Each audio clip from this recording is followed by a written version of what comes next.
This one up to all you that are anonymously watching. It's obvious, when I was talking earlier and they stopped my camera, I'm talking about stem cell research. Okay, and what stem cell research is basically it's like cleaning out your cells. You have toxic environment, stressful environment. They take cells and they cultivate these cells in a healthy, stress-free environment, and then they like flush you out. That's what stem cell research and therapy is. Instead of clean up the environment and end the stress, it's more like just clean out this asshole so this asshole can live in a magic world of stress-free, toxic-free, insane, competitive fuckfest, right? And that's what stem cell therapy is about. It's pretty sick. Instead of people just living out long, healthy, natural lives because they're given the life by the glory of grace and having holy covenants and passing on the beauty of love of life to children and grandchildren and great-grandchildren. But see, with cloning and stem cell research, they feel they've overcome death, and then trying to put their wackadoodle brains as a firing synapses that tries to recreate their brain. This is what we're dealing with. Okay, this is the world that as far as, because I was watching that one kid on YouTube about those 20 post-apocalyptic games. He kept saying things like, this game has heart. The scenery is beautiful. It's like, it's horrible. Okay.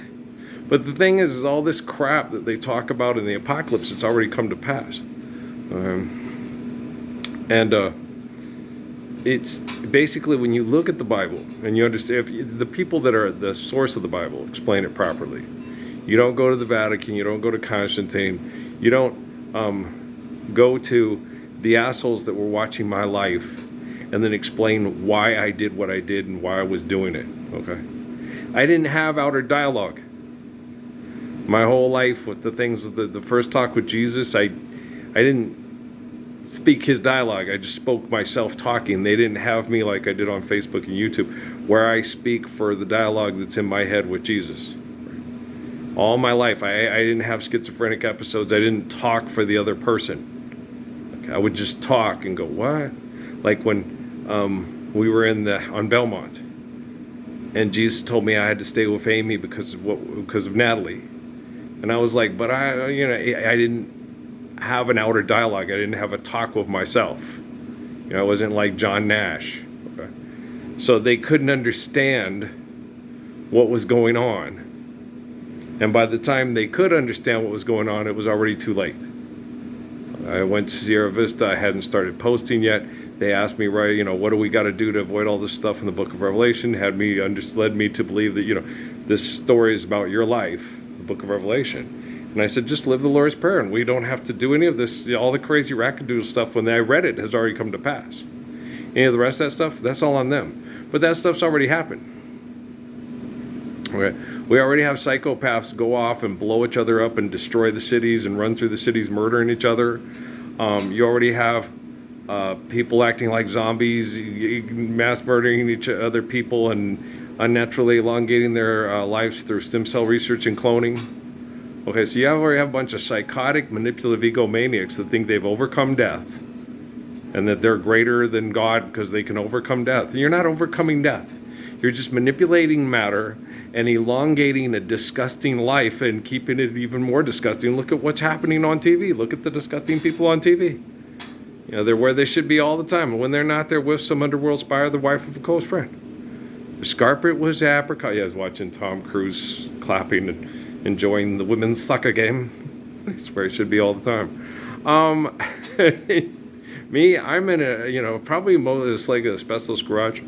It'll be good in this fall and in the winter for get-togethers. Working on it in the summer. I had to get the technology. A lot of these people, you got to feel my pain, my suffering and stuff. They're praying to a guy they think is Jesus, and then the guy who's the Spirit of the Lord, will dive into hell to get the technology to rapidly sequence. Because of the way Rockefeller set it up. Rockefeller hates self-righteous religious hypocrites. Okay, and he just hates most people in general. Okay, because he hated self-righteous religious hypocrites that murder in the name of Jesus. Okay, and then they get this guy who's supposed to be the Spirit of Jesus, and he's never good enough for him. He's too big of a pervert. He's too stupid. He does everything wrong. right? And then compared to them, he's way more intelligent. He does everything right. Anybody in their right mind could see that this kid is so right. He's such a good kid, right? And so the only person that Rockefeller saw that was like, this is the best person he ever saw is me. And all the people that thought they were better than me would torture me and try to make me into a bad person. And then I would hope they could stop being a bad person and be a good person. And he thought I was just a big mook. I'm like, life is eternal and grace is infinite.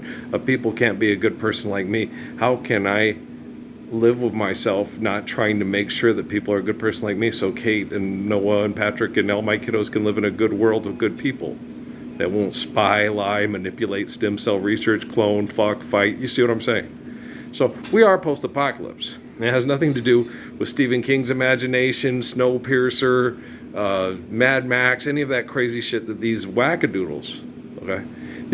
I'm the source of the book, not this fucking, what's this? There are champions. There are instigators. It's not these instigator assholes. Nobody stops a fire truck. It's like, to what? To get money? But money's not real. I thought you were fucking geniuses. Fortune favors the brave. If you're a Roman that murders Jesus and then tries to turn him into a wackadoodle on TV that never has enough money to fuck, instigators, dumbasses. They're stupid. You can't convince stupid people they're stupid.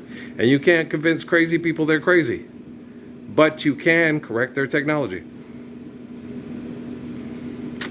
Okay, there we go. Oh, the Jimmy Fallon show's coming back. Gonna have Kim Kardashian and Halle Berry. That one dove in the commercial loves Halle Berry, right? He doesn't really love Halle Berry. It's just advertising, guys. Okay. If he loved Halle Berry, he'd stand up and say, "We need the Lord's Prayer for Halle Berry's kids." And that's the man that loves Halle Berry. Okay. If the guy mouthing the dove on that commercial doesn't get up and say, "We need to give the Lord the applied physics of the Lord's Prayer to Halle Berry's kids," he don't love Halle Berry. And if Halle Berry don't want to give the Lord's Prayer to her kids, she don't even love her own kids because she don't know how.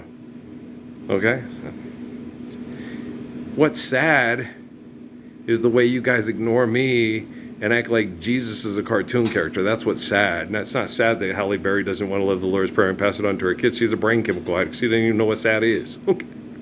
Sad is that you guys ignore me and try to turn me into a comic book character that you, for some sad, sick reason, think is better than me, right? Fuck. I'm going to go so this one don't take so long to load. So I want to give me some sleep, y'all. Tom Cruise is an asshole. So's John Travolta. And Scientology is a fucked up place for fucked up heads. That L. Ron Hubbard was a dipshit, but so was Pope John Paul, and so was Darwin Gross and Paul Twitchell and Harold Klemp, and they're all fucked. Passing yourself off as a godhead, passing yourself off as a go-between God and other people. God's omniscient, omnipotent. They don't understand the meaning of the word.